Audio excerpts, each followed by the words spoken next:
Hey everyone, it's Sue here and welcome to my channel. I am so excited to be part of the Krazy Island family swaps. They have a swap every month, and this particular month for October it was to swap something from our stash that was fall related.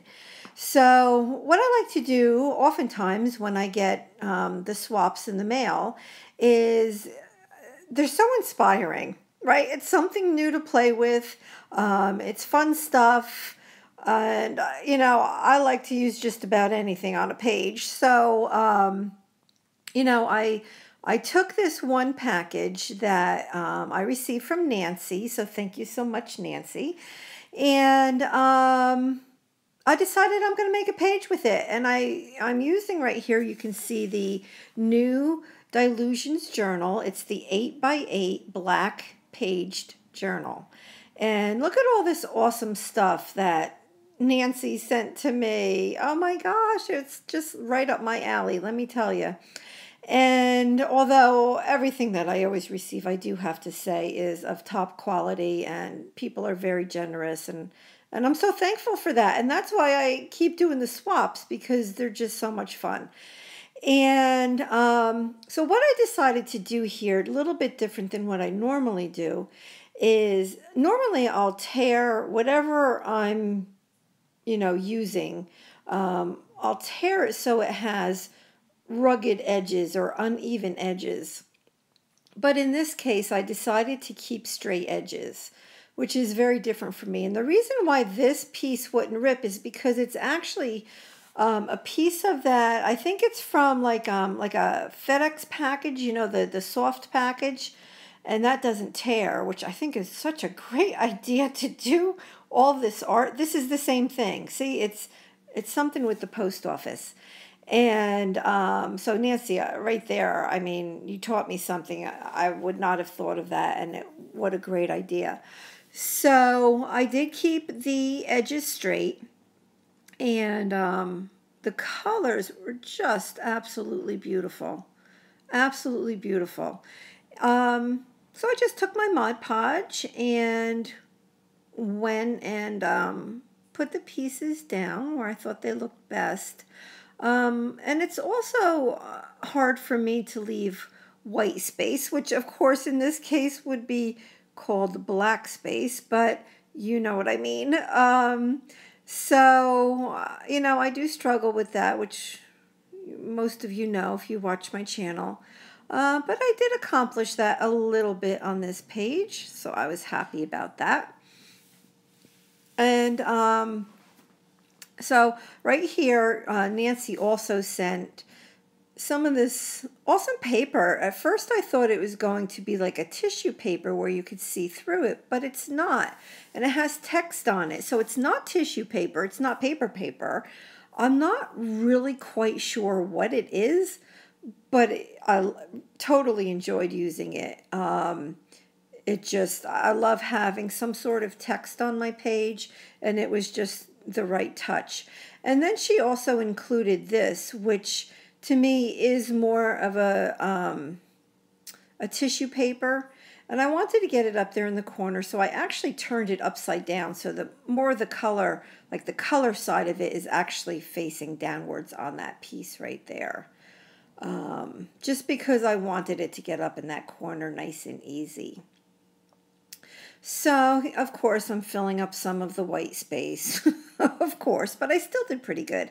She also sent that cute little owl and that heart, and I wanted to try to incorporate it. And then I pulled a stamp from this Dylusions stamp set to use on here. So, of course, I have to give it a bit of a dry, so sorry about that. I try to go fast. And so at this point, I pulled out some of my fluid acrylics from Deco Art, and just with my finger, I'm just going to go around and put a little bit of color here and there. I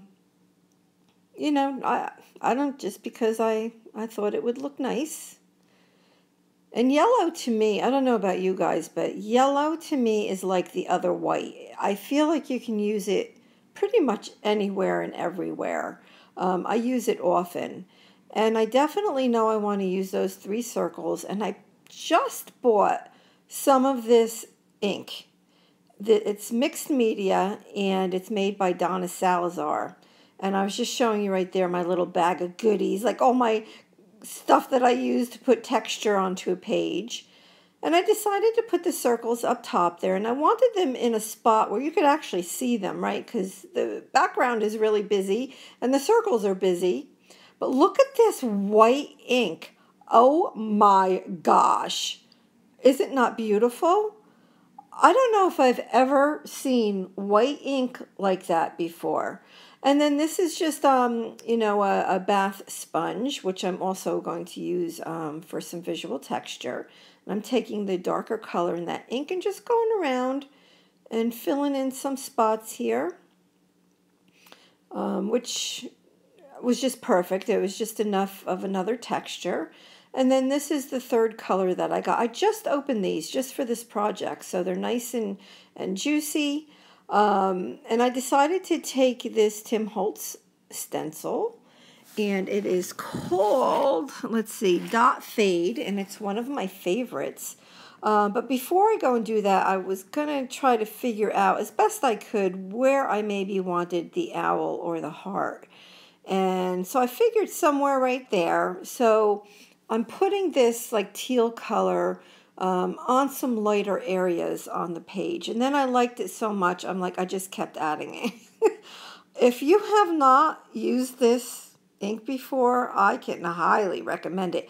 You can see it. I mean, you can see how bright it is, right? I mean, it's just amazing. But anyway, so I was very, very, very happy with the Donna Salazar mixed media inks. And I purchased it somewhere. Where did I get it? Oh, I think I got it online at Joann's when there was a sale a few weeks back.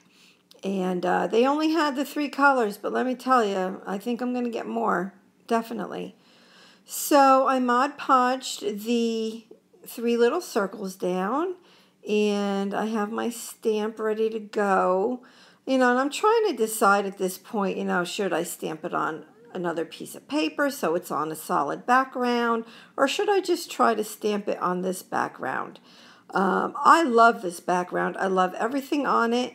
Nancy, thank you again. It was I totally enjoyed using all of the stuff that you sent. So I pulled out my archival black ink, and I'm trying to figure out, I'm reading it, and I'm trying to figure out, is it the right side up, or do I have it upside down? And good thing I checked, because I did have it upside down. So I'm just going to go ahead and stamp right there. And I will make that pop a little bit more later, just a little bit. I'm going to lift it up, and I will show you. Smile. Oops, sorry. I don't even know what it says, because I don't have it next to me. Let me go and grab it so I can tell you exactly what it said. So now I'm going to get the owl down, and I'm using the Mod Podge, and it worked. I wasn't sure if it would actually stick because the owl was kind of, like on chipboard, but it worked, and I'm just drying it up. And what that saying says, excuse me, is smile. It is the key that fits the lock of everybody's heart. So that, again, was a Dylusions stamp. So that's Diane Reevely. And I'm taking one of my Pitt pens in magenta and just doing some shading around the circles. And I'm really liking that. So I'm like, you know what? I need to make this saying pop just a little more. So just real quick with my hand, I just outlined it. And now I make a little bit of a mistake. But anyway, see you right there, okay? What I did was I went into that ink, that like teal ink right there, and it kind of, well, it did what it did. But I got it off of the saying because like right now you can see it's on a word. But I was able to get that off just a little bit right there. And because I kind of messed up the ink a little bit, I decided to go back in with the packaging, the bubble wrap with the teal, and just add some more to the page. And that is it. This is my finished page. I love it. Thank you so much, Crazy Island family, and thank you so much, Nancy. I look forward to using all the other goodies that I receive from everybody else. And let me know if you have any questions, and please subscribe. Okay, thanks. Bye-bye.